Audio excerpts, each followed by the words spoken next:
Today I'm going to try 10 therapeutic, really quick and simple home decor DIYs that are actually aesthetically pleasing. So I have some 5-minute crafts that I want to show you guys, and 5 minutes give or take, okay? 5 minutes, I'm definitely not including any drying times because you know, you guys can go do something else during that time, but I know this video is going to be a little bit different than what you're used to seeing on the channel because my hope is that these projects require little to no instruction, and anything that I'm going to be using for them will be common items from around your house or things that you can pick up at your local craft store with basic instructions on the package if you need them. So I'm really excited about this. I think we should just dive right in. Actually, I'm gonna make a quick coffee and then we're gonna dive right in.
LOL.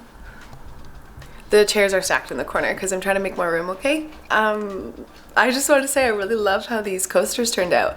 I originally wanted to go for a monochromatic glass tile, but all I could find secondhand was this gray grid, let's call it, but I still think it turned out really nice. Anyway, I'm going to head to the store right now because I want to pick up some air dry clay.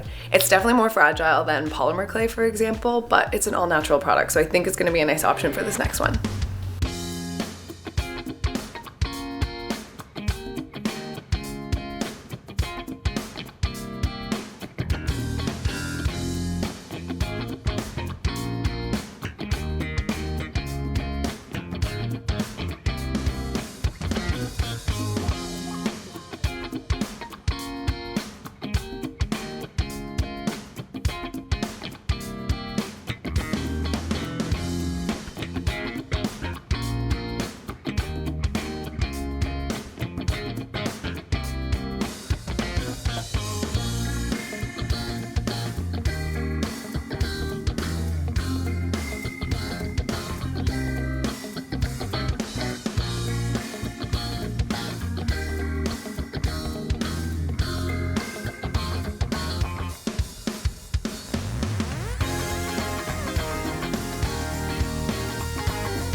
No. This is my cell phone because I was just getting ready to add water to the paper mache mix and I accidentally knocked the paper mache bag off the table. Who did this? It was me. I did it. I'm really glad I don't have to literally stop what I'm doing because this mighty little guy's got it. My Roborock. The Roborock S8 Pro Ultra is the ultimate all-in-one convenience vacuum and mop. Yeah, you heard that correctly, it mops. It has a dual roller brush plus 6,000 PA suction power, so it's not only amazing at picking up powder, dust, or paper mache, it's amazing for pet hair on the floor and carpet. And since I have a cat, this is a super helpful, hands-free way to keep my space clean, especially in those hard-to-reach places. The sonic mopping system efficiently scrubs my floors up to 3,000 times per minute from any stains or liquid spills. It also has an auto-lifting mopping pad to avoid wetting the carpets and already cleaned areas as it heads back to the dock. The S8 Pro Ultra can actually detect 42 objects, including wires, shoes, socks, power strips, pet toys, and more. So I don't have to worry about it getting stuck on anything. Finally, the S8 Pro Ultra all-in-one docking system can auto-wash and self-dry the mop, auto-refill the water, and auto-empty the dustbin, meaning you literally don't have to do anything. And it has fast charging for the battery. I seriously love this thing. From April 10th to April 14th, the first 100 buyers of the Roborock S8 Pro will get a $300 coupon. And the next 900 buyers will get a $200 coupon for the S8 Pro Ultra. Check out the link in the description box. Where were we? Sorry, water, paper mache, let's go.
Okay, DIYs are going well so far, minus a little spill, but it happens. So there are a couple things that I need at the office, so I think I'm gonna pack up and we're gonna go continue this over there.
Okay, that's all for today. Hopefully I was able to inspire some ideas for you guys. I'm really curious which DIY was your favorite, so let me know in the comments. And if you like this video, you might enjoy the time I used old plates to recreate this designer pendant light. See you next time. So this came in the fixture kit. I'm just gonna use it as a screw cap. Look! I'm really happy with how this has turned out. Last thing I really need to do is give this whole thing a coat of spray paint.